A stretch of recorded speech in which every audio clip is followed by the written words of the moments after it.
Thank you, everyone, for joining us this morning. You probably all know me. I'm Miranda Liu, the Alumni Coordinator, and it's my honor to welcome you to our fireside chat with alumna Crystal English Sacca, class of '93, and her husband, Chris, as a part of our Alumni Connect Industry webinar series. The series is in its third year, and we're very excited. This program was designed to provide an opportunity for the entire ASIJ alumni community around the globe to connect simultaneously, learn from alumni experts in various fields, and strengthen their professional networks. A little update from ASIJ here on Chofu campus. We're finally enjoying the cherry blossoms that got a bit of a late start this year. Our high school students recently enjoyed a future-ready career day. Our middle schoolers learned about the importance of sparking curiosity from an aerospace engineer. Our elementary school students practiced their debate skills on topics centering on our Portrait of a Learner competencies, and our youngest learners at the ELC are learning to be global citizens as they turn their snack trash into compost. Many of you maybe remember the High School Musical. This year's production is Rodgers and Hammerstein's Cinderella Enchanted Edition. So if you're in Tokyo later this month and would like to attend, we'd love to hear from you. Just let us know.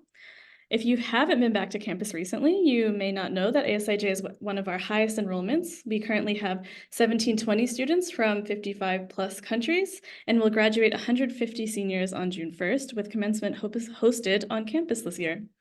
If you'd like to stay in touch, know more what's happening at school, please make sure to connect with us. You can send your updated information to alumni@asij.ac.jp, and we'll get you on the mailing list.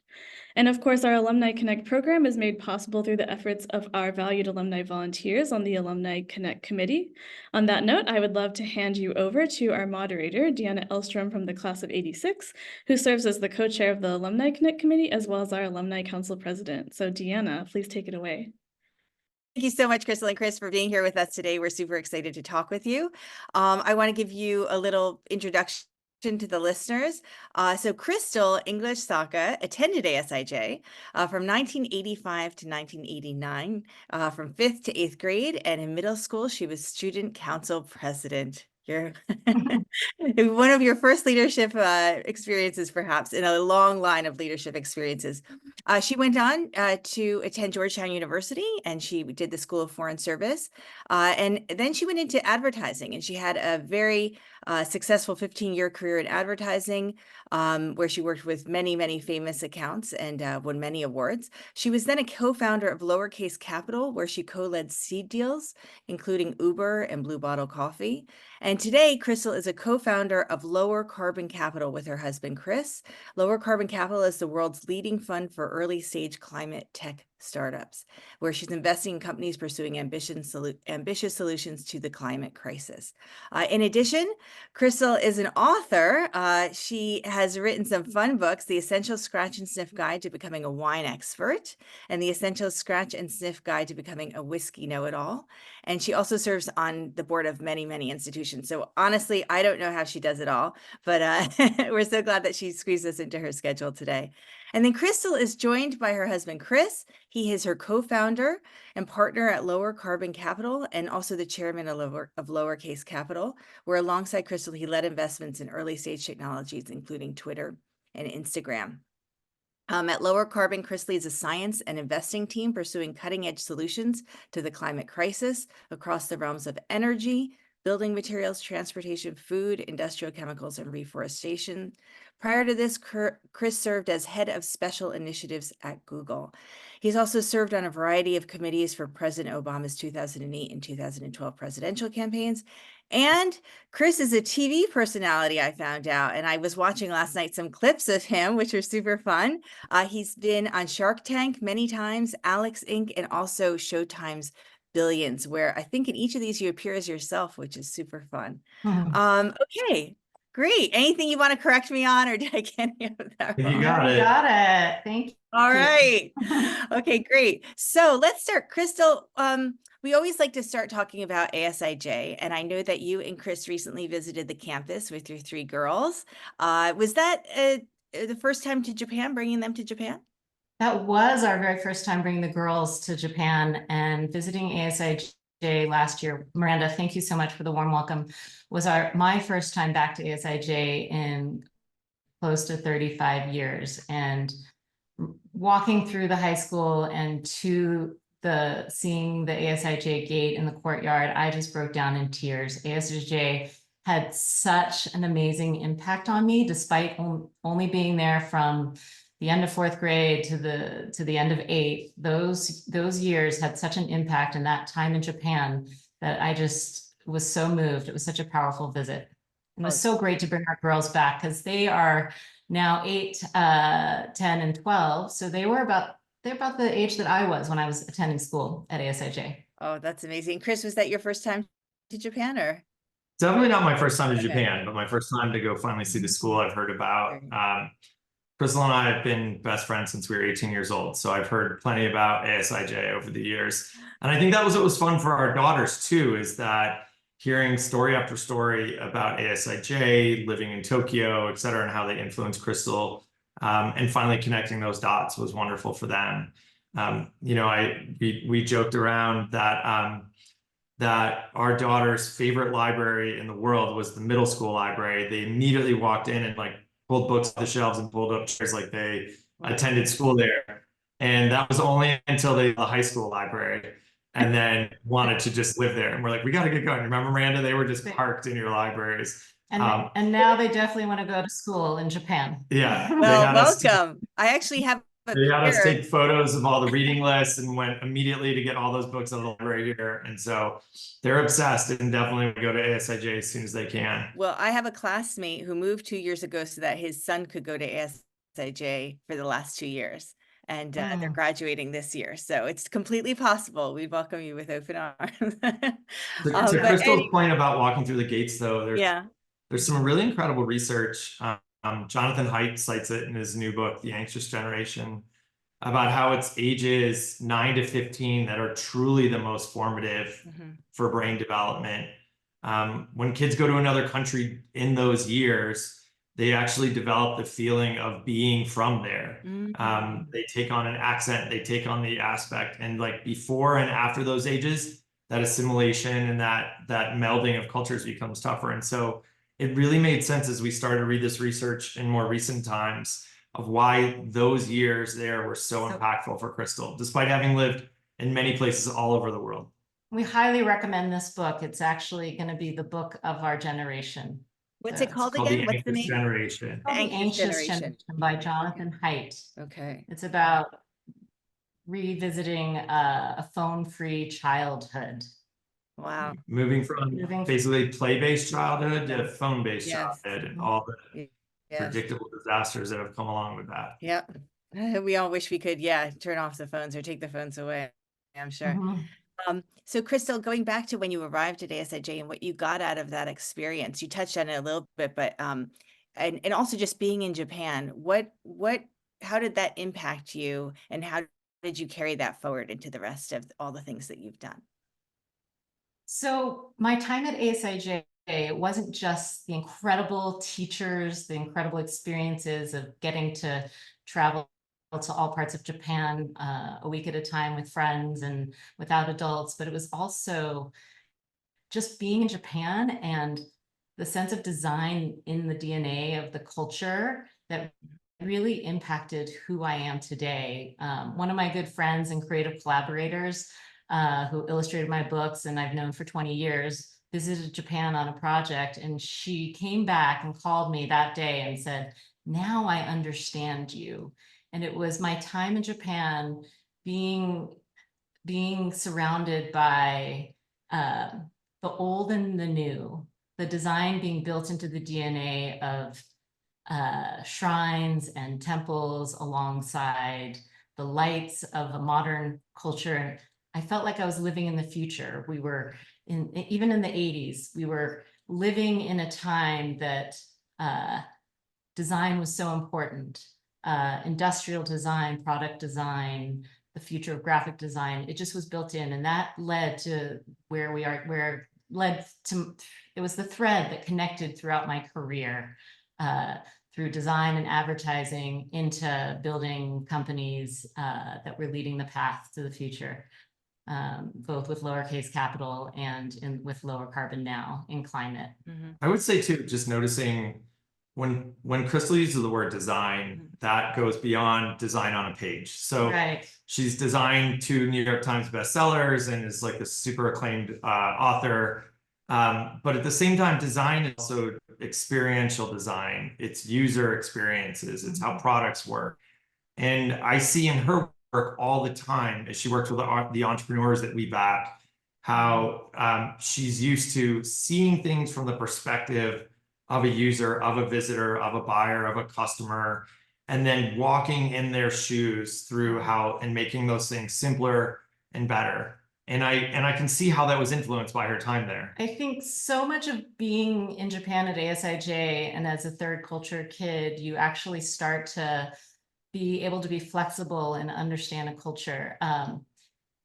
It just really was powerful in shaping how I understand, walk the situation. I feel like being a third culture kid, you're creating high agency folks who have a sense of independence, courage, and confidence. I went from being a 4th grader that came in as shy and quiet to having all of these experiences that were outside of school as well, right? Trained to school, developing these lifelong friendships, being able to be in a city that was safe, that allowed for a sense of curiosity and adventure that was beyond just the classroom. So much of the ASIJ experience was inside the classroom with incredible teachers that were developing a sense of curiosity and lifelong learning and learning to learn, but also outside of the classroom with a sense of safety and independence in this big city that was like living in the future, that allowed for us to explore, adventure, learn, be on our own, and to do that without parents parents being driving your experience. Right. And I think we talked a little bit when we were preparing about the idea that living in many different countries and having to understand how other people think and live and et cetera, that developing that empathy is something that helped you develop EQ, strong EQ. That's really helped you in your career, especially choosing investors and everything. Yeah. So that, living in Japan, but also living in Africa before Japan and then moving on to India, being in a culture that's outside of your own, you definitely develop that sense of empathy and understanding. And that really has helped both in advertising and as a creative and understanding users. And then especially in working with founders, having a high EQ and high agency has allowed for us to understand how to work with founders that are going through challenges that have yes. Okay, we'll dig into that. And I think too, at the heart, one common thread in so much of what we do together is storytelling. And ultimately, storytelling is really, it hinges upon audience and understanding who's listening to your story. Why do they care? What motivates them? What fears do they have? What are their perspectives? What choices can they or can they make? What resources do they have, et cetera? And so really learning to channel people who aren't you. And, one of the things you'll sometimes see is you read about technology and you'll see some really thick-headed decisions made. There can be a monoculture in, among kids who have only ever gone to school for computer science, and the only job they've ever had was being a teaching assistant for a computer science class. And so they've never waited tables, they've never worked in manual labor, they've never been exposed to the human condition. They've never, from an American perspective, they've never worked, lived, traveled, studied abroad. And then increasingly we see a generation of kids who've never had to walk up to strangers and ask them for help because the apps can do it all for them. And as a result, when we hire, we tend to hire either international kids or third culture kids, because they really, Crystal used that word agency, they have that self-reliance and that ability to just walk up and say, hey, can you help me get where I'm going? Or what would you recommend I do? Or I've got trouble right now, I'm trying to figure my way out of it, I could use a hand, et cetera. But they really have that self-reliance and that self-confidence and that self-knowledge that uniquely comes in a setting like that. And we always say it's not always the smartest person that makes the best investor. It's generally, a mix of smarts and having a high EQ. And so much of that comes from that type of outside of the box experience. Yeah, I couldn't agree more. I definitely think for me, I moved to ASIJ when I was 14, so in that critical age. And my interest, I really internalized the experience and carried it on through life, continuing to study Japanese. And my career is I do consumer insights. So that's really all about like trying to get inside the consumer. And I specialize in Japan, but yeah, it's all about trying to be able to understand other people's motivations and what they care about. So definitely, I agree with you and feel like that's been my path as well. So let's talk about something fun, which was how you met and how you came to found Lowercase Capital together. Can you tell us a little bit about how you became not just business partners, but life partners? So Chris and I met first week of freshman year at Georgetown. We were both in the School of Foreign Service. And a lot of people think, oh, so you started dating right then and you've been together for that long. But actually, we became best friends. To be clear, I did ask her out the first time I met her. But I was friend zoned for 14 years. I just needed to wait. I needed to wait until he ripened up just a little bit more. EQ at work. There you go. But we stayed close that whole time. We stayed close that whole time. And we were in a lot of the same classes. And even as I started a business years and years ago, Crystal designed the identity and my business card for that. And we had been very, very close. And so ultimately, when we did start dating and we had an insight on how market was shifting and an opportunity for us to start a business together. I think if anything, Crystal and I are known for seeing what other people aren't seeing and looking in a different direction than the rest of the crowd. That served us very well, whether it's, in her books, those are books where everyone she pitched, hey, we're going to write these books about wine and whiskey. There have been thousands of books written on wine and whiskey, and all of them are intended to make you smarter so you can impress your friends or become more of an expert in the space. No one had ever written a book to just help you figure out what you actually wanted to drink, whether that was supposed to be the right thing to drink or not. Like, how did we help you figure out? So that was Crystal's angle, and the whole industry eschewed it until she actually wrote it. And then it went on to become the most popular wine book of the year and followed it up with another wildly successful whiskey book too. And so that's a thread you can see throughout our, as we founded the Lowercase, it was just, we saw the entire industry going in another direction and not paying attention to what had changed. And so we saw an opportunity for the two of us to uniquely move into that space and be valuable. Great. And then, yeah. And so what did you do at Lowercase Capital? What was that all about? You want to talk about it? Huh? You want to talk about it? I mean, what happened was, go ahead. No, go ahead. Okay. We just saw this big shift in the cost of founding a company. So for years and years, it had taken millions and millions of dollars to start a software company or a tech company or a web company, because none of that software was open source. It just took a lot of money before you could even write your first line of code. And so entrepreneurs had to go to fancy venture capitalists and write big business plans. Using MBAs. Using MBAs and bankers and all these people before they could even write their first line of code.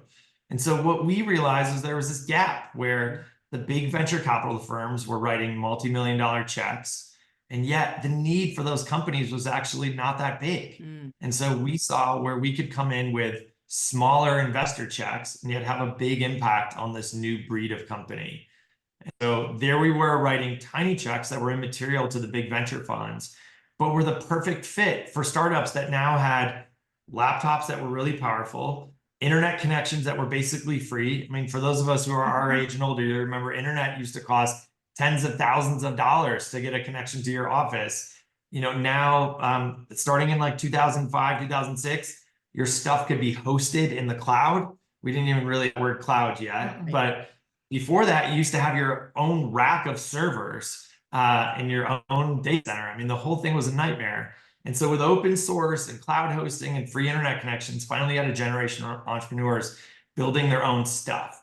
And you cut all the business and MBA and banker people out of the loop. And Crystal and I saw an opportunity there where we could basically connect directly to those entrepreneurs, give them some of the resources they needed to start these companies, and then be directly helpful to them as they built their products along the way. And it started small, and we had no business doing it. But we saw that niche, we went for it, and it went on to become the most successful venture fund of all time. And so it worked out. It worked out well. Wow, that's an understatement. So how about, can you tell us a few stories? I mean, we talked a little bit about Twitter when we were preparing, and is there anyone that you'd like to, give us a little bit of insight into how that started, and what made that happen? Well, we were the first check into Twitter, and it was a small check, but it was meaningful to us. That's a good point. And because it was so meaningful to us, we made sure that we were there, and Chris was going into the office every day. And what we try to do early with these companies, with building them, was to help them get off the ground and really build them from the ground up, helping them tell their stories. I think Chris negotiated their first deal with Microsoft from their office, and with Twitter. And so we were just very close to these entrepreneurs. We were good friends, and helping them build their companies from the ground up, helping them tell their stories. We were inside there early on. And the goal was to invest really early at seed stage in these companies to eventually have outsized returns. And as the later stages would come, we would become obsolete. So Right. we were early stage. I mean, Crystal's can't even overstate it. We invested $25,000 of personal money into Twitter at a time when we desperately needed that $25,000 back. I think part of it might have even been on a credit card check. And I was still freelancing to help support us. So I showed up at the office, invited or not, and was like, we need to turn this into a real business. There was no one in the building who cared at all about sales. And I was like, well, I guess I'm in charge of sales then. And like Crystal said, I was there negotiating millions and millions of dollars of revenue deals across from Yahoo and Microsoft, and Sasha Patel, Microsoft, was their negotiator there. And I didn't even have a badge to the building. But it was just, we needed that money back. But along the way, though, to tie it to the earlier part of the conversation, we also realized how much entrepreneurship rides on the person and their personal journey as individuals and as a team. And so one thing I would point out is that we never had an office in the traditional sense. When Crystal and I started the business, we left San Francisco and we moved up to Truckee, which is basically Lake Tahoe, about 3 hours away in good traffic, up in the mountains. And what we would do is we would invite others we wanted to know better up to our house to stay. And while they're there, we would cook, hike, ski, stay up all night, whiteboard ideas for the company. And it was just it was a pretty unique approach to go deeper with fewer people. Because we found when we were in the city, we would have back-to-back coffees. Yeah, everyone was trying to reach out to pick your brain. I love that phrase. I get that. But at the end of the day, we were actually, our time was not well spent. And so up in Truckee, we could actually develop these deeper relationships with our partners and actually work off our own to-do list instead of someone else's.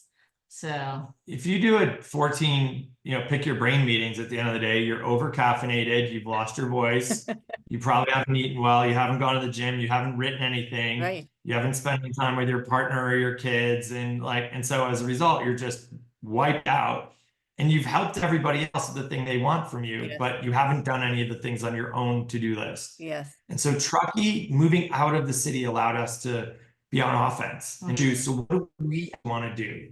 From the moment we wake up, how can we be choosy and picky about our time? We were a venture fund that was smaller than anything anyone had attempted for that scale of investment dollars and for that impact, which meant we had to necessarily trim all the fat. We were I'm not a really great delegator because I love to micromanage the details. That's one thing that we're both obsessive about.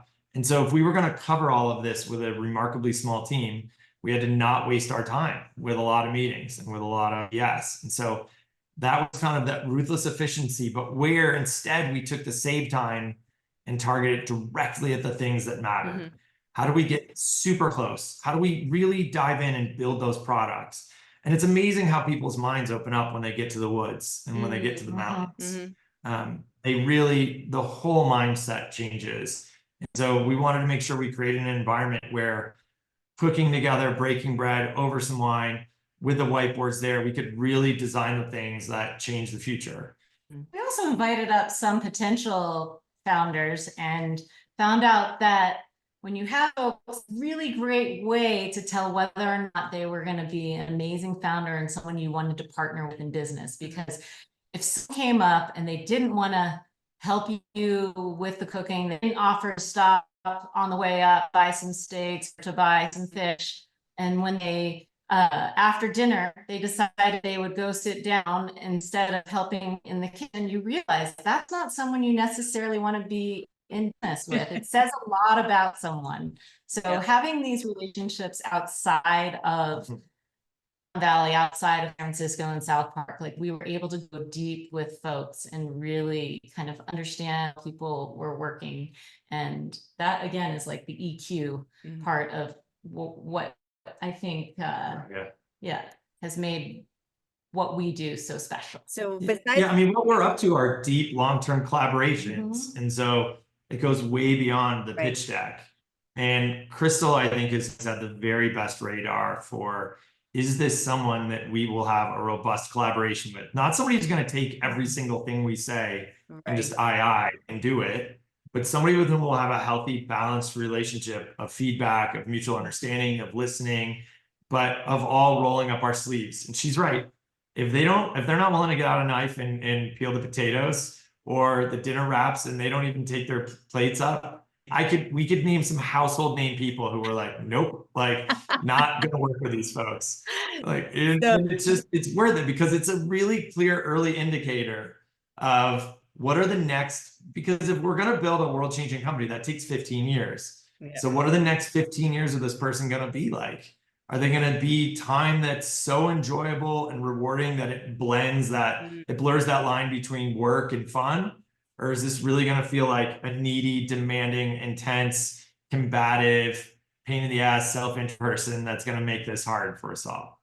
Right. It's a long-term relationship. So besides being a good house guest as a requirement to be a good founder, you've worked with many different founders. You've seen those who are successful, those who aren't. What is a common thread that Crystal, you and I spoke about this a little bit, about what you see as those who are going to be successful? What is kind of the common thread that you see through them? We always say that there's a certain charisma and confidence that they see the future. So that each of the founders that we know that have gone on to build a unicorn have had a special kind of, they're a little bit crazy, they're a little bit weird, and they embrace this notion that they see this vision for the future of what they're building.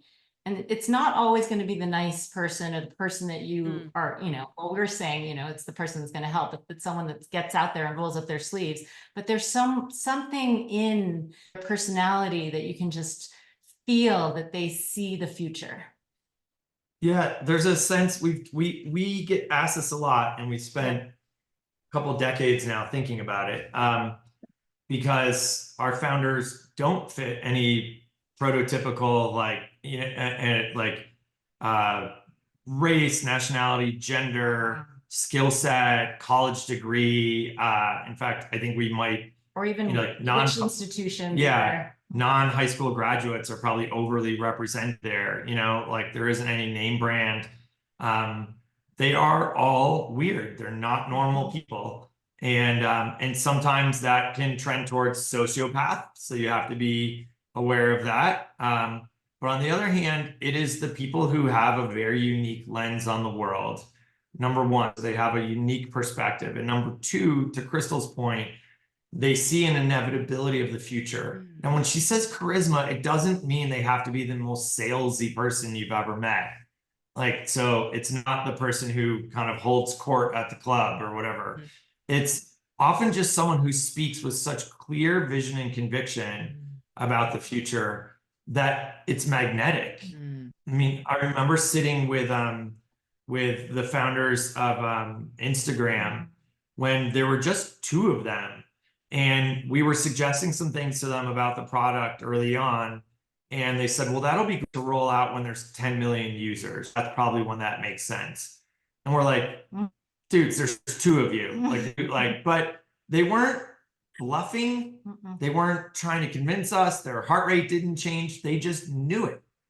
And so, you know, like when I know Travis at Uber evolved personally to be, we haven't spoken with him in over a decade, but at the time he was one of our very close friends and a great collaborator, and someone we spent a lot of time with. But in the early days of Uber, some of which came together in our kitchen up in Tahoe. Yeah. You know, I remember talking to Travis about like which cities we would go after. And this is before the company, by the way, we worked on Uber for 6 months before it was even incorporated. So that's the type of kind of collaborators we are. Like there wasn't even a deal there yet. We were just building a company. And so we were talking with him about the rollout for cities, and somebody had gathered some data that showed like the biggest black car markets in the US. And so it was like New York and LA, and then Houston, I remember. And he's like, no, then we're going to Paris. And we're like, why Paris? And he's like, because they hate us there. That'll be the hardest city to do it. And then when we conquer Paris, the rest of the world will be available. And there was just a certain, and we were like, Uber at that point had raised no money. It wasn't incorporated. Travis was traveling around East Pack backpack, would usually stay in hostels to save the money. He was still, Yeah. And so we were still just called Uber Cab at the time, which was Uber Cab. And so we just saw this like this streak. And so the same thing, you look at the Collison brothers who run Stripe today. Crystal and I got them into the United States when they were 15 and 17 years old, respectively. When we sold their first company, the younger brother, John, got kicked out of the closing party because his fake ID got rejected at the bar, and we had to move it to our apartment. But when these 2 started this company, Stripe, their mission was to grow the GDP of the internet. So 2 Irish immigrants in their in their early 20s, literally setting out to grow the GDP of the internet. By the way, it turned out to be entirely true, but it wasn't a sales pitch. They were actually awkward. There wasn't like a particular charisma around them. They were kind of sweaty when they would describe to you their plans, but they believed it. And so I think that's one thing, you know, we think about Shivani Soroya, the founder and CEO of Tala. And she is hands down, one of our most successful entrepreneurs. And she also went to my high school in India.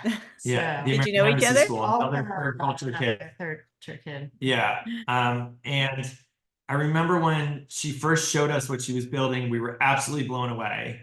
And we asked her, so wait, you who coded all this for you? Like she was an economist and had worked in investment banking and done some public health stuff. And she's like, oh, I taught myself. It's not that hard. And I just remember being like, that is the most high agency thing I've ever seen anyone say to me. And as she would just go out into the world and just say, okay, we're going to launch in Kenya, then we're going to India, then we're going to Philippines, Vietnam, Mexico. And be like, how are you going to do this without local knowledge of these countries? She's like, I just go and I show up and I start knocking on doors and I know who to ask. I go right to the women who run their independent businesses and I know how to like figure that out from them. And it was just amazing, like that kind of agency and self-directed initiative that is the common streak among all of them. And so sure enough, that's a huge company now. But when we met her, it was unincorporated. She had personally funded it, you know, to the tune of a few $1,000s, taught herself to code. Yeah. And again, you just were, it was a magnetic, it was a loop. You want to be around those people. So these people, do they have a lack of self-doubt? Do they ever get moments of doubt, or are they just always like onward? And that sheer conviction, that sureness that it will work makes them make it happen. They're definitely human, so there's definitely moments of doubt, but I think that what they all have is that perseverance and ability to keep going. Every obstacle and every hurdle is an opportunity to keep learning, moving, building, making it happen. Nice. So right. There's a certain level, like high, yes. They're undeterred. They're undeterred from failure. There's undeterred by failure. I think the data now is clear that even, founders that, their first company does not succeed, that they, go back and can have very successful future future companies, so there's so much that you are learning when you're building a company, that you are still human, but you have that determination and that agency to keep going. Fabulous. Thank you. Early in my career, I had a multi-million-dollar setback. I was trading. I had borrowed money against my trade and personally guaranteed it, and woke up one day owing $4 million as a 25-year-old with nothing to show for it. It was frustrating and depressing, and I definitely let years worth of curse words fly. But I am also that entrepreneur personality of like, okay, well, this just slowed me down from getting there. I'm obviously going to get there still. And it's just a different mentality. And so it's not to say that, across the 300 plus companies we're involved in, there are fires every day and there are horrible things happening every day. But to Crystal's point, it is all about that resilience. That reminds me of a story from when I was actually at ASIJ. Yeah. I was telling Chris about this earlier as we were walking. Part of our, what we do every day is we have morning walk meetings and evening walking meetings. But I love that. I was telling him about Mrs. Kabira's 8th grade business. And I think a lot of folks that are on today watching will remember taking part in this. It was always something that every 8th grade looked forward to, was to build your business. And she had you build your business plan, and wow. And for a week, you set up shop. So you decided what you were going to sell, you'd bring it to school, you would have marketing, and then you would sell. And at the end, you would report on how successful you were. I decided to do, because my competitive advantage was living on the American MC compound and having access to marshmallows and Rice Krispies, I thought I can make Rice Krispie treats. But then in like a spark of genius, I thought, oh, I should innovate. And maybe we should, I'd gone to see the movies that weekend. Maybe I should do popcorn. It's salty, sweet. So I changed and decided to sell popcorn treats. But what I didn't realize was that the night before, they taste delicious, but you take the train to school, 2 hours, you get to school and you try to sell these, and someone just breaks their tooth. It's just so... So you needed to prototype before you went straight to production. Exactly. And then also you're expecting consumers to change their behavior to buy something that's not a Rice Krispie treat. Everyone wants a Rice Krispie treat, not a popcorn treat, because they have no idea what it is. So I had to go back. Mrs. Kabira was not involved in helping you. I decided to leave school or not go to sports that day, go home and go to the commissary to get Rice Krispies and restart over, make my new signs. And it was my first, as a type A child who was very succeeding. Student class president, or, the school president. I wasn't used to failure. And so I had to pivot. You learned to pivot, exactly. Despite being devastated, exactly. Go back and start over. Yeah. And so I think, at ASIJ, it was like my first taste of entrepreneurship in 8th grade, and with failure and what it takes to build character, to keep going. Yes. So Crystal calls upon that all the time. It also highlights what one of our biggest concerns is in society right now is, particularly in America, kids aren't allowed to lose or fail anymore. With participation medal culture, I know it gets lampooned, but it's real. Like, we are in a high risk business where most ventures won't work out. And most of them. Most of our investments we write down to zero, just that's good to remind us of. Yeah. And so we have, in our most successful venture fund of all time, we were perfectly wrong 27% of the time. And so like over 1 in 4 of them just went away. Of the remainder, a good third kind of went sideways. So didn't realize the dreams, they were kind of like trickling along. And then we had a bunch of big hits there. but that one is pretty anomalous in the history of venture. And so for the most part, though, the world of entrepreneurship, whether it's starting a tech company or a restaurant or any, small business, most of it is littered with failure. And so there are those people who will just wear that as a badge and take the lessons learned and go start again, or those who just flail and give up and are desperate or don't take accountability or responsibility. It's funny, our kids take karate with a sensei who, it's the most amazing thing I've ever seen. I wish he would teach more adults or do a Netflix series or something. But at the beginning of the class, he teaches the kids some aspects of Japanese culture, like counting, for instance. And so he'll have all the kids lined up on the back wall of the dojo, and he'll say, okay, which number is next? And the kids all rush to say, ni. And he'll be like, you win. And then he goes, you lose, you lose, you lose, you lose, you lose, you lose, around the room. And it's funny because after a little while, you'll see that these kids, no one's ever said you lose to them. And yet I think it's one of the most important things that our kids were ever exposed to, was being told by this guy, you lose. And after a while, you kind of get over it. You're like, okay, win the next one, instead of freaking out about losing. And we see this as something that's been kind of pushed out of the American upbringing for kids, is classification and grading and like, sorry, Crystal has this amazing picture from your time in Japan. Right. It's from when I was doing gymnastics in 5th grade, and I'm not sure which one of my friends posted it onto Facebook, but it shows all of us standing after a meet on the balance beam, and I'm in 9th place. That just doesn't happen anymore. I'm like, why would you show that? But I think it just goes to show the character building of continuing to overcome. When I was at ASIJ, luckily, you could compete in sports even if you weren't good at all, right? So I wanted to do track because my best friend did track, and I wasn't good at all. So I ran the 2 mile because nobody wanted to run the 2 mile. So I was the last seed to do it, and I was the girl who got laughed every time, right? And so then, but it was okay. I was just proud of myself for finishing.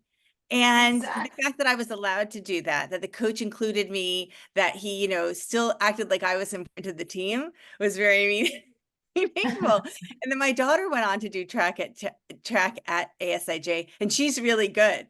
And so I would always not be paying attention to her, but be paying attention to the girl who was getting laughed. I'd be like, rooting for her. Anyway, the value of failure, which is true. We need to, and I think I was just looking at a video this morning, a Facebook thing that was talking about when your kids come to you and they're sad, and we try to make it better for our kids, that we're not doing them a service because we're teaching them to be afraid of that feeling of sadness and to be able to be comfortable with that. And that's just one of the emotions that you have. But it's hard as a parent. Your impulse is to make it better. But yeah, to remember that, learn to deal with those emotions at an early age is part of building resilience. Thank you. By the way, we deal with that with grown-ups too, though. It's funny. We are dealing with a lot of our team. And but I mean, so one of the things we find is that the first thing when somebody does have a problem is you listen to them and you echo it back to them, and then you wait. And so this was advice we first got as parents of toddlers.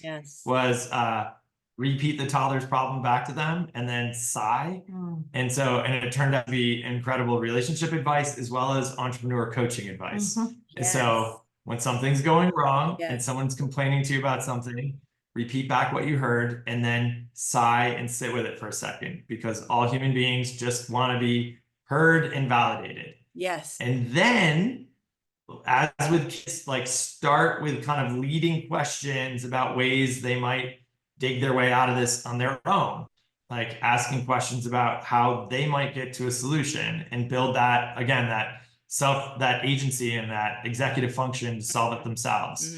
And so, it's funny because we've spent a lot of time with our kids. We've been lucky. We just got back from Japan again with our kids, which is a place where we can be like, go to Lawson's on your own and buy the fried chicken. Which we're a Lawson's family. We are a Lawson's family. We just took them, we just took them skiing in Niseko, which was fabulous, by the way. Snow is incredible. And then we came down through Tokyo too, and it's just fun. Like, we do. I have a Lawson's t-shirt. I probably should have worn it today, but whether, we prefer them over Family Mart, 7-Eleven. That might be controversial. But I like the Family Mart sock. But it's the kind of Family Mart makes great socks with the green stripes. Oh, there's good socks. Nice. I like Lawson's has Muji, so that really is important to me as a designer. So, but between Japan and then we spend a lot of time as a family in Denmark, which is another let kids roam, let kids have agency kind of country. I mean, we once saw a playground in Sweden, right nearby in Sweden, where in the toddler playground there was an open pit fire, and there was a bunch of steaks in a cooler with hot dogs, and kids could walk up and roast their own hot dog, like 2-year-olds could. And it was just this like, let kids get hurt. And once at a Danish playground, I watched someone else's kid fall off the monkey bars, get hurt, get skinned up. And my instinct as a parent was to rush in and help the kid. And then I looked around and realized I was the only adult on the playground, period. And I kind of had to like see myself out. And like the kid dusted himself off and went about his day. And so, but I swear we see the through line between how kids are raised and how they contribute in these entrepreneurial settings, how they contribute in companies, as individual contributors, as members of teams. We really can see those differences evolving. There's also an incredible book written by Julie Lythcott-Haynes called How to Raise an Adult, which I would love to share with the audience here, because it's a very powerful book that talks all about how helicopter parenting and has led to a generation of young adults and adults that can't fend for themselves and don't have the creativity, don't have that agency to, and they call the phone the umbilical cord, or they're in their 20s and they're working at one of the big investment banks and they get a bad review. And so what do? They call their mom, and their mom calls their manager. It's so true. So, I told Crystal about this in 2007 happening at Google. This happens at Google. And she was like, BS, that did not happen. And then years later, this book comes out with example after example. I was like, I told you, it really does happen. And Julie Lythcott-Haynes was the dean of freshmen at Stanford. She was writing from a place where she's very aware of some of the most talented and smart and intelligent kids from around the world coming in. As she was seeing them come in and not having the executive function that they had had years prior. So, and she was also writing this book as a parent. So she was very self-aware that, maybe she was even helicoptering her own children. Yes. Well, I think, there's a lot there, certainly. And hopefully we're learning as we go. I think, each generation kind of parents in a different way, and then we react. And I think with technology, nobody had a chance to adapt parenting to the technology. So hopefully we'll all get better. Sorry, going back, let's go to what you're doing now professionally, which is Lowercase Carbon, which is so interesting. And tell us a little bit about how you made that shift from investing to focusing on climate solutions and focus on impact investing and sustainability. And tell us a little bit about what that is. What is impact investing, and how did you make that switch over to it? Well, I would just first clarify that there is a whole sector called impact investing. We don't identify as members of that sector. So we're unapologetically capitalist investors. And that's one of the problems is that too many solutions to the climate crisis were wrapped up in philanthropy and concessionary capital and thought of as charity, and we're underfunded as a result. Fixing the climate and decarbonizing the economy will lead to the largest economic transformation in history, which is the largest profit opportunity in history too. And we make no apologies for being at the center of that. We like to say that this is the first time in history with climate investing, with the market opportunity here, that doing good in the world, the Venn diagram of doing good in the world with making money is 100% overlapping. Yeah, because ultimately, as we say over and over again, guilt and shame aren't going to get us there. So you've maybe got a few 100 million people on the planet who are willing, who care about the climate and are willing to spend more to go ahead and do and pursue something that is climate friendlier. But if you're going to get another 8 billion people on board with that, you just have to give them the better, faster, cheaper, more delicious, cooler, sexier, easier to use, longer lasting option. And the only way you can do that is through markets. And so we fund the unfundable. We fund technologies that are early and risky and scary to traditional investors, but that ultimately become easier and cheaper and beat the incumbent solutions. So we have companies in our portfolio that make industrial chemicals using enzymes instead of oil. So this company, makes hundreds of millions of dollars a year in sales with insane profit margin, a commodity because they don't have to put oil into the tanks to make stuff. And the customers who buy it are often the oil and gas industry. They don't even ask, they don't really care about the climate. They just say, is it this chemical? Is it cheaper? Then we'll buy it. And that's what we love to see. Is it's nice to see people are willing to pay what's called the green premium, a little bit extra for the green stuff. But what we love is when we can deliver carbon-free cement and concrete cheaper than traditional methods. When we can deliver fertilizer that wasn't based on natural gas, it doesn't come from ammonia, but it's microbial based, that gives farmers better yields at a cheaper price and have all the carbon pollution or the downstream pollution. And so love when we can deliver our electric airplane company. The major airlines have all placed $4 billion of orders with our electric airplane company, not because they're hippie tree huggers, but because these planes are just cheaper and easier to operate, and they make their unprofitable routes profitable. And so that's what's been at the heart of this. But to go back, you and I were running Lowercase, and in the beginning when we started, it was really hard to get anyone to take us seriously. It's very, to run a venture capital fund, you have to go to people and convince them to give you their money. And essentially, they will only give you their money if you think you're going to give them back a lot more money someday in the future. And so when people say no to you, it's pretty heartbreaking. And when people say yes, you're like, oh my God, I can't believe you have that trust in us. And like I said, Lowercase was the most successful. And for every dollar someone gave us, we gave them back $205. So that worked out. But when we finally were that successful at the height of it, when we were the most bankable, when everyone wanted to give us their money, we had this time where we started to realize, okay, we're really good at this and we could keep doing it. But Henry David Thoreau said, I think in 1854, the true cost of something is the amount of life you give up in exchange for it. And so we started to realize this trade-off where, okay, we're great at it, but is this really how we want to spend our time? Making the next web service or the next gadget that much more valuable or successful. The next Uber for this, we kept getting pitches for that, or the next Shark Tank product. So Chris had spent a few years on Shark Tank at that time. I had this moment where I was on Shark Tank and somebody was pitching a kitchen gadget to us. One that the entrepreneur, she was amazing. Her pitch was great. Her objection handling was awesome. Loved this gal. And it's a gadget we would have used, and it was being used by chef friends. We, and part of our world, we're involved in the restaurant industry. And so I just had this moment though, where I was like, is this why I want to tell our kids that I can't hang out right now? Because I'm making this kitchen gadget better. And so Crystal and I had this moment where in spring of 2017, I think. Yeah. 2017, early. Where we kind of decided in 16, but we announced it in 17. It was also at a time politically where things were in turmoil. So we were thinking a lot about meaning and how we can have more of an impact.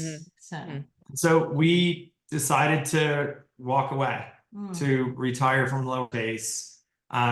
And focus on a few issues that matter to us. And it sent shockwaves through the industry because, again, in the beginning, nobody cares. Once you start putting up the kind of returns that we did and generating billions and billions of dollars for investors, now we're bankable, now we're de-risked. But when we quit, and realized at that point, by the way, one big life lesson is that nobody in the world knows what's on your own personal scorecard, particularly when you're a grown-up.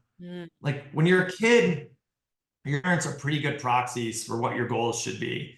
And so, and as you get older, maybe you've got some teachers that really do have your best interest at heart and maybe do have a lens into who you are, and maybe some coaches too. Maybe in college you have a professor that you have a bond with who gets that. But by the time you kind of get to the career world, even with mentors, even with the most well-intentioned, caring people, they can't really channel everything that matters to you. They don't know all those things, all those priorities, all those ways you're grading your own experience. And so I quite literally saw it embodied when we announced we were quitting. It just didn't compute for anybody but the two of us. And so we were the only two who understood what our own values, and not just our values, but the weights on those values and our priorities at the time I think were. that's a fascinating term, though, your own personal scorecard, because I think many people either don't know what their personal scorecard is or what's on it, and also that they're so impacted by those around them, or if they have success, then that becomes, okay, then that kind of overshadows their other values. How did you guys have clarity around that, and how did you be so in sync? Do you have any, insight into that? I mean, so we work together from home. So our team is virtual, and distributed around a little bit. Like Crystal said, we start every day with a walk where we plan out the business day after the kids are dropped off at school. Then we come back to our house where our home offices are. Hers is on the other side of that wall. And so we can literally shout through the wall to each other. And so we start every day with a sync. And oftentimes it's outside in nature, because that's really important to us as well. Yeah, so I don't think it's come up, but we live in the mountains, and we've lived in various places in the mountains. I told you about our move to Truckee, California. We lived in Wyoming. We currently live in Montana. A lot of our best work happens in the mountains. A little bit, we do spend some time in the desert. Or by the ocean. Yeah, and so, but it's almost always nature-based, phones down. And so, and our kids are raised phone-free, by the way. And so I think it's that creating that space for openness of thought. We rigorously debate stuff. We're both type A+++ personalities. And so I'm right and Crystal's right. I'm even righter. I got her a little. I have a plaque that Chris made for me that says to save time, know that I'm always. Yeah, let's just assume that I'm right. Assume that I'm right. And it sits on my desk. It's right at the. Yeah, and so she but as partners, that's just the reality of keeping each other honest. But we also, Crystal has a very robust meditation practice. I have my own unorthodox ways of reflecting and self-improving. We have tried in our relationship with ourselves and our company to be continuously vulnerable, open to changing our minds. We reward people in our company for admitting that they're thinking about something has changed. We think one of the biggest risks in any career is starting to believe your own BS too much, and that confirmation bias. Somewhere on Wikipedia, there's a list of like a couple hundred different cognitive biases. It's amazing. It's a great page to remind you how broken human brains are. But we try to do our best to avoid getting sucked into those. Right. We see people across multiple fields go ahead and write a blog post about the shared economy. And then they'll see a bunch of entrepreneurs come and pitch them shared economy deals. And because those shared economy deals feel like they confirm their blog post, they'll do those deals even if those deals suck. And so as a result, like they feel like they've rewarded their own writing, their own. We all want to make our ego feel good. Yeah, and anything that does that is a confirmation bias, right? Yeah, exactly. Nice. Okay, so actually, I see we're going to switch a little bit to maybe guidance for some people out there who have asked some different questions to us. And so Kai Hartman, who's class of 2021, she asked, if you were a 21-year-old in 2024, what career advice would you give to yourself? And Crystal, maybe you can answer that. If you were graduating right now and you were interested in the climate and having purpose and knowing what you know about the world right now, where opportunities are, what advice might you give to someone like Kai? I would say to Kai, wherever you end up working, make sure you're looking for opportunities to raise your hand and provide value outside of the job description that you've been given. That's how Chris and I both built our careers and succeeded, and how we found opportunities to build our business. So whatever you're doing, take advantage of finding places where you can provide value, where you can go beyond what you are comfortable with, where you can have a little bit of courage to just get in there and learn as much as you can and provide value. Another thing, because it's 2024, is I would say in this age of AI, I think you should start to learn about how to use it for the best. There's data out there that those who aren't using AI are falling behind in anything that they're doing. So getting smart, finding ways to use it for good and for your advancement as well, so you don't let that take over. So those are the two things that I would. I mean, look, Crystal became one of the most successful people in advertising without ever going to art school. I mean, we went to policy school. We did. And so, you know, like SFS, like spy school or whatever, but.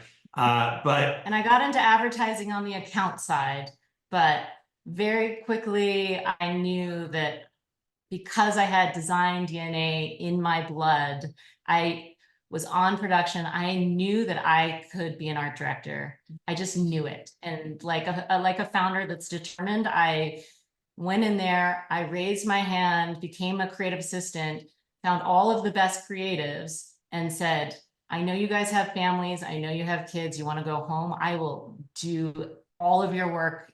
Whatever you're going to give me, I will do for you. And so instead of going to art school and learning from those who actually weren't necessarily the best in the business, I was actually at the best agency in San Francisco, raised my hand, got in there, was able to, I was only 23 at the 24 or 23 at the time, and was working on a project for pedestrian safety up against some of the most talented creatives there, and was able to sell a campaign and for pedestrian safety for the city of San Francisco.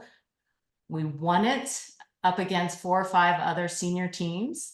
And my partner and I went and shot it, and billboards went up around the city and all the way into Silicon Valley. And I was made an art director a year later. I was not even just a few years into the business. I think at the same time I was also going to school at night. So I studied design as well. So, but I think what set you apart, and when you go back to the alumni gatherings there, and your reputation was, she would just see where work needed to be done and go do it. Yes. Often without asking or announcing it, they would come in the morning and be like, holy cow, somebody just did that overnight. And that was Crystal. She was like this fairy godmother of my career. Yeah. So, and you know, this isn't necessarily the most popular advice in 2024, but when you're 21, you've got a lot of extra time on your hands, and you can trade that time for advancement, for tackling things that other people aren't able to because of kids or family, or just or they've lost their fire. And so I did the same thing in each of my jobs. When I was a lawyer briefly. After that law firm, there wasn't enough work to go around. It was like we were in a downturn in the economy. So I went out and just started finding my own clients, which first-year associates just don't do. But I was going to local trade shows and just trying to pitch this law firm and how we could do more business. Absolutely unheard of. Later, I started my own. When our law firm laid everybody off, I went and started my own consulting firm and just tried to make myself helpful.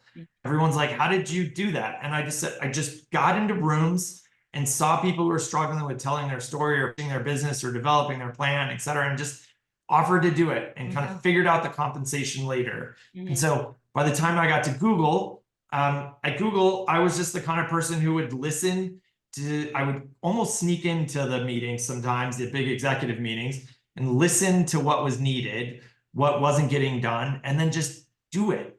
And I would sometimes be the note taker and present those notes or mail them out to everybody else before they could handle any of the action items. But in doing so, I made myself indispensable in those situations and built a reputation for just being helpful. And I think the number one thing you can do in any career path whatsoever, particularly in the early days, is just grab stuff and build a reputation for being helpful. Within our own company, we are very non-hierarchical. We just had one of our earlier employees leave to be an executive at one of our portfolio companies, which is, by the way, is a successful transition for us. He joined us from the School of Foreign Service, just coincidentally. As in India as well. Yeah, as a 21-year-old. His resume looked like he'd been working since he was 12 because he'd just been taking on all this cool responsibility as a teenager and traveling and helping and starting projects and working in nonprofit type stuff. But when he came to work for us, he just picked up a bunch of stuff. He had stuff he was asked to do and then other stuff he wasn't. And he wrote a whole strategy document once for our entire firm, like the audacity, but it was awesome. Right. And so in the end, by the time he was 23, I think we let him lead 2 investments. 2 deals on his own in India. Which just doesn't happen. That's like unheard of in our industry. That's something you're supposed to do like in your 30s, you know? But he had earned his way there and showed us he had the initiative and the insight and the drive. And we learned by then that we could trust him to be that kind of person. And so I think for anyone, whether you're 21 or you're trying to make a change or accelerate, when people ask us, how do I transition out of my existing job into a new one? It's just, I think some people don't understand how helpful they can be. And we all have a little bit of imposter syndrome. You know, I remember the first days of going to those early startup gatherings with some of those early incubators like Y Combinator that were gathering a bunch of young startups into one place, where they'd be like, oh, good, a Google guy is here. He can teach us about ads. And the first thought that goes through my head is like, I don't know anything. Back at Google, there's 8,000 people who know more about ads than I do. I don't work on the ads part of the business. But then the conversation would evolve. I'd be like, you know what? In this room right now, you're right. I know the most about ads. And I can move the conversation forward until we need somebody who's more specialized than I am. Right. And what you'll find is, you know, we get asked a lot. I don't know if it's in any of the questions that have come up here, but we get asked a lot about how to transition out of a traditional career into climate tech. Okay. And what we find all the time is that company building is company building, is that you may not be an expert in the very specific science of the underlying company. And by the way, it's very hard for us to keep up. And we are constantly blown away by the biotech and the chemistry and the electrical engineering and the physics that happens within our companies. It is really intimidating. But company building is company building.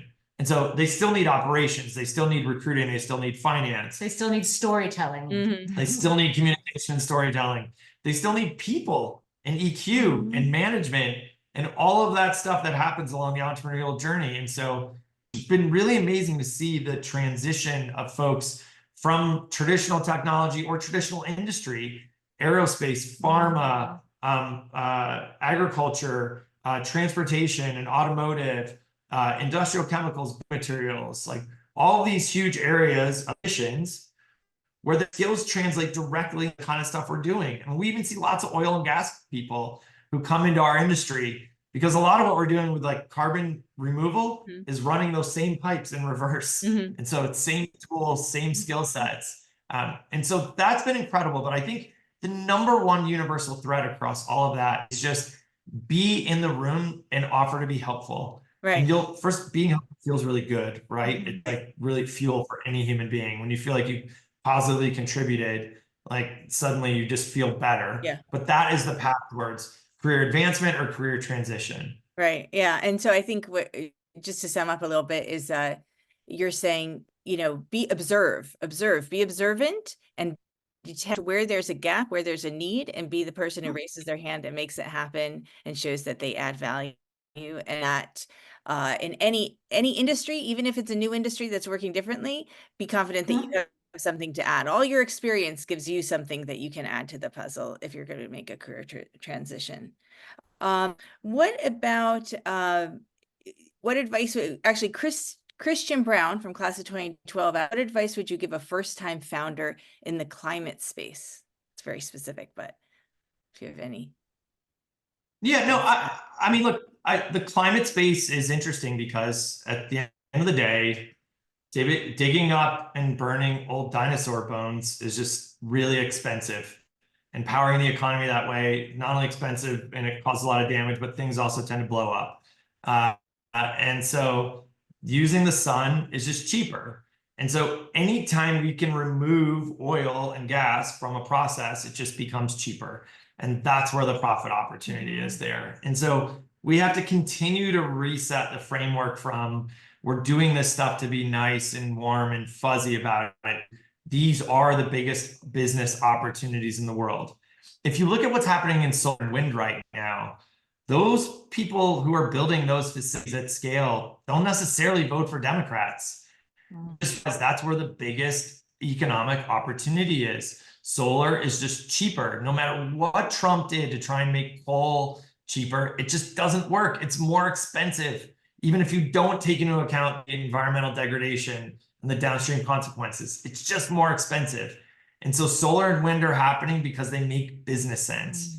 And so if you're going to go into this space, I really heartily encourage anyone to start with the business part of it.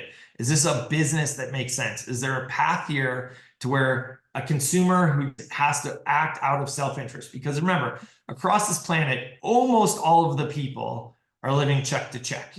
And so they don't have the luxury of just making the decision because it's the right thing to do.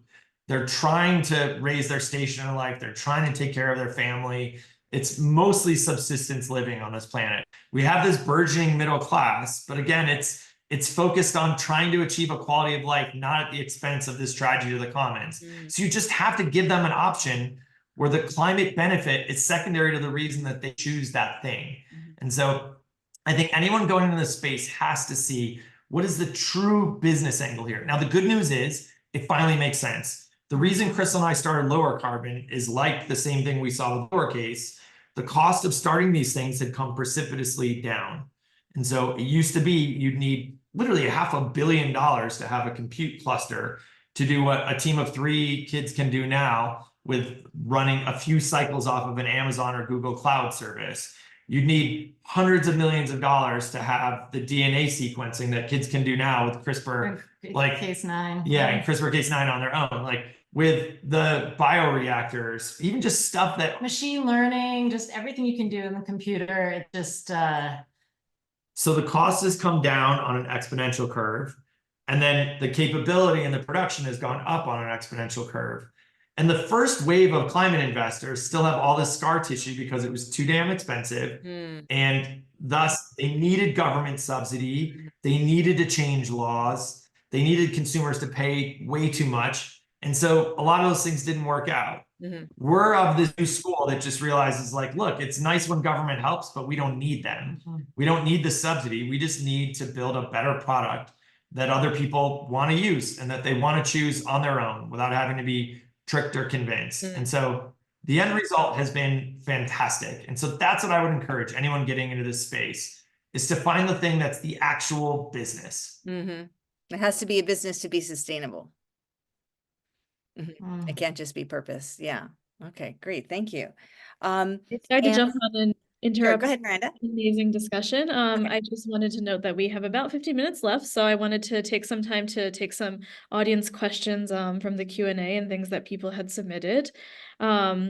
So can I just jump in and ask Mia Scott from the class of 2019 is asking, what are some areas of climate tech that you're currently really excited about, Crystal?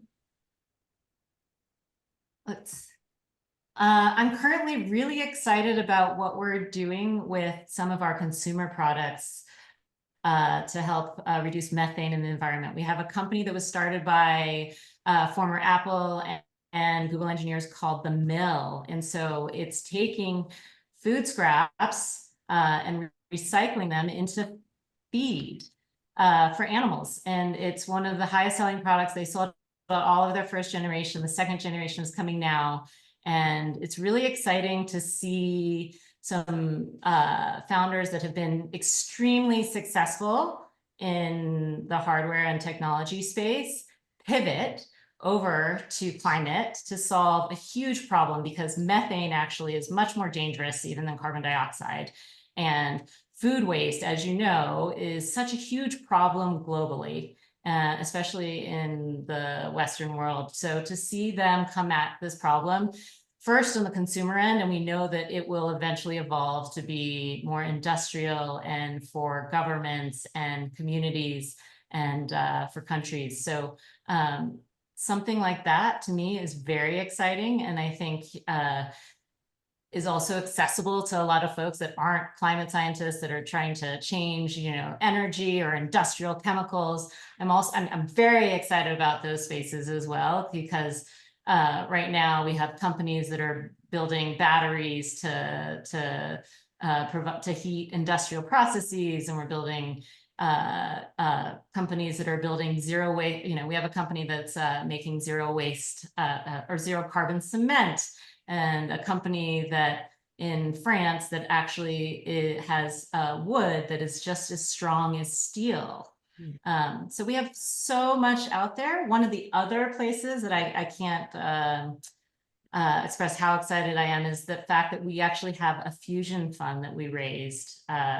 And so fusion is the opportunity to, instead of fission, instead of nuclear energy, it's actually combining atoms. So you actually, can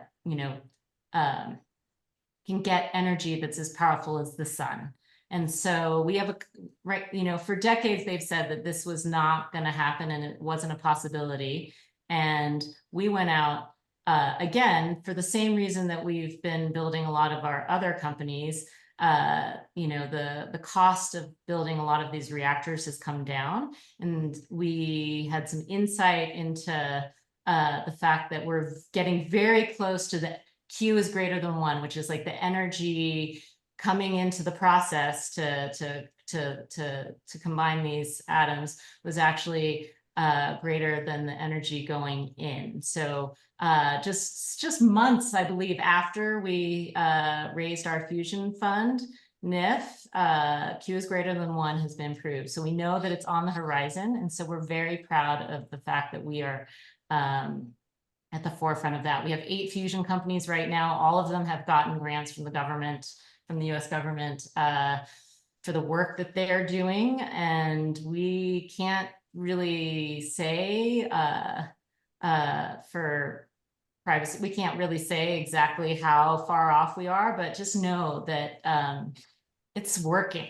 I'll say that when we were just in Tokyo, we had leaders of the 3 major keiretsu and dozens and dozens of other corporate leaders come meet with us. And the thing they were most excited about that we do is the fusion. And so as Japan thinks about energy independence in that region, that's been something wild. And so it's been surreal to see, after we were leaders in one space to now be the leaders in climate space, and to see Japan catching on to why that's not just a nice to have, but it's absolutely essential for independence and security too. That's awesome. That's amazing. One more question, and then I'll pass it back over to Deanna, trying to squeeze in as many alum questions as we can before we wrap up. But even Adams from the class of 2014 is curious that what is a problem space that you wish there was more attention on? Like, what areas do you wish that you saw more startups in a specific space, if there's any? It's being pretty covered right now. We do think stuff can get overhyped. Hydrogen is a little bit overhyped. And so hydrogen, smallest atoms in the world, they leak. First of all, they're extremely flammable, so they're hard to contain safely. They leak through basically anything you put them in. And there's new research that shows that when they leak, they also create a bunch of clouds which warm the planet. And so we kind of wish there weren't as much attention being paid to hydrogen. But I'll tell you one area that needs to be explored more and has been neglected for a long time is sunlight reflection. So we believe we're in what's called a J curve, meaning things will get worse before they get better, but then they'll definitely get better. So if you were to plot it like a curve, it looks like the letter J. And so we're here to tell you that we are decarbonizing the economy, but emissions are still going up. Soon they'll go down. And then as they go down, we're also gonna have to suck a lot of the carbon pollution back out of the sky and put it back in the ground. So those have to happen in parallel. For a long time, that second part of the equation was really vilified by well-intentioned environmentalists like Al Gore, who said that it would create a moral hazard. But now the world scientific community has all agreed we have to have carbon removal. And so whether that's through some natural means like algae and rock weathering, where you crush a rock and carbon attaches to it forever, or through direct air capture, filters that literally capture carbon as air moves through them, and a host of approaches to it. We're going to have to do both. Take carbon emissions out of the economy and then take emissions back out of the sky. But the third thing we're going to have to do is block some sunlight to buy humanity some time. So all this is going to work, but it's not going to work fast enough to save a few 100 million people's lives. And most of those are people who are underprivileged, living in low-lying areas of the developing world, who didn't create this problem. And so there's new research going into whether it is particulate matter in the atmosphere, brightening clouds. New York Times just did a feature on a project we've supported on brightening clouds just today. There's been talk also of putting a giant parasol in space. Yeah. To block some of the sunlight. Yeah. And so what's happened is this happened naturally for years in the shipping routes, literally between Japan and China and the United States. You would see these massive clouds develop as a result of the soot from the marine fuel. These clouds had developed. They looked like pollution. The reality was they were actually reflecting sunlight back into the atmosphere and cooling the planet. Very well-intentioned people said we need to clean up this dirty marine fuel. And so they did. The clouds stopped being formed, and suddenly the oceans warmed precipitously, dangerously fast. If you look at any chart of ocean temperatures, particularly in the Pacific and in those shipping channels, we created a massive, massive problem that's wildly destructive for the planet. And so we need to do work on sunlight reflection immediately. Interesting. Deanna, let me pass it back to you to wrap up. Oh, okay, sure. All right. Well, let me see. How much time do we have? We have 6 By the way, let me just say, I saw a couple of quick questions we can answer really quickly. So we mentioned books. One was The Anxious Generation by Jonathan Haidt, H-A-I-D-T. And his research partner, Jean Twenge, who also wrote the book Generations, as well as a book called How to Raise an Adult by Julie Lythcott-Himes. Those are 3 pretty indispensable books for us. And then the names of my books are actually The Essential Scratch and Sniff Guide to Becoming a Wine Expert and The Essential Scratch and Sniff Guide to Becoming a Whiskey Know-It-All. They're a lot of fun. And then we saw Micah Eddy asked, like, where do we decide to raise our kids? We try and raise our kids in places we can. It's kind of like, like going back in time, but where they can be out on their own, ride their bikes to school. They're phone-free kids, but we try and give them a lot of rope to get into trouble, to make bad decisions, to they all have a pocket knife and know how to start a fire and know how to catch a fish and walk off trail. Yeah, and so they're little pioneer kids, but so we try and live in places where they have that room and where other parents feel the same way, so that when they see an 8-year-old walking down the street, no one's going to call the cops on us for parental neglect. But we're also looking to spend more time in Japan with them because it's a very similar opposite from being in nature. But what it does is provide that independence and opportunity for exploration in a different type of environment that we think would be very fascinating for them. So, and the same with being in a city like Copenhagen. I think, we find places where we think that, it's safe and a good place to bring our kids to explore and adventure so that they can become more high agency in how they eventually can be incredible adults that add value to society. So that's our goal, whatever they end up doing. Yeah. But yeah, no, I mean, we are very serious. We wanted to come to ASIJ. They're obsessed with the idea, but there wasn't a visa that covered what we do for a living. And it was funny because the leaders of the country were inviting us to come stay and do it. And there literally doesn't exist that visa. And so the good news is they just created the visa for the kind of people we are to come stay in Japan and do that work while our kids could go. So they will be applying shortly. Great. Thank you both so much for your time. It's been really amazing to have you here, and I know the alumni community really, really appreciated it. So do you have any final thoughts, exciting things on the horizon, things you want to share with us before we wrap up? I think we want to say that in the climate space, it's working. We want to leave on a note of optimism and hope.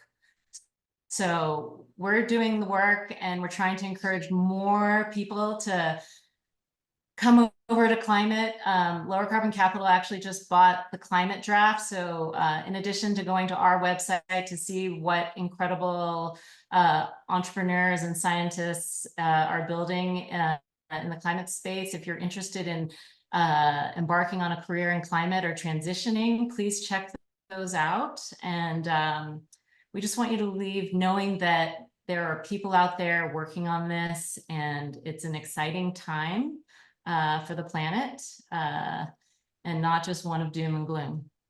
So we really appreciate the time too to speak with all of you. Yeah.